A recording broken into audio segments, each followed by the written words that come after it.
आमदार निलेश राणे यांनी हिवाळी अधिवेशनात पहिल्याच दिवशी मच्छीमारांचे प्रश्न आक्रमकपणे मांडले।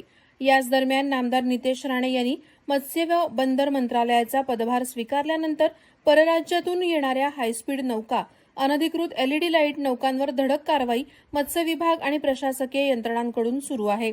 सिंधुदुर्ग मत्स्य विभागानं सोमवारी सायंकाळी एलईडी नौकेवर कारवाई करत नौका ताब्यात घेतली आहे। महाराष्ट्र सागरी मासेमारी नियम अधिनियम 1981 आणि सुधारणा अधिनियम 2021 अंतर्गत एलईडी नौकेवर कारवाई करण्यात आली।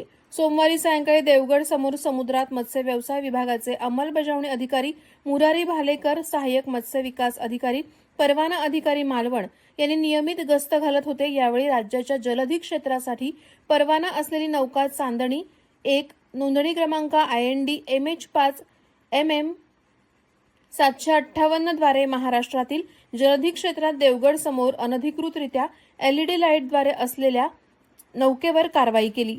या नौकेवर नौका तांडेलसह 2 खलाशी होते। सहाय्यक आयुक्त मत्स्य व्यवसाय सिंधुदुर्ग सागर कुवेसकर यांच्या मार्गदर्शनाखाली ही कारवाई करण्यात आली आहे। सदर नौका जप्त करून सर्जेकोट बंदरात ठेवण्यात आली। त्यावर मासळी आढळून आलेली नाही, मात्र नौकेवर असणारे प्रखर लाईट आणि लाईट पुरवणारी उपकरणं जप्त करून सहाय्यक आयुक्त मत्स्य व्यवसाय सिंधुदुर्ग कार्यालयात ठेवण्यात आली आहेत।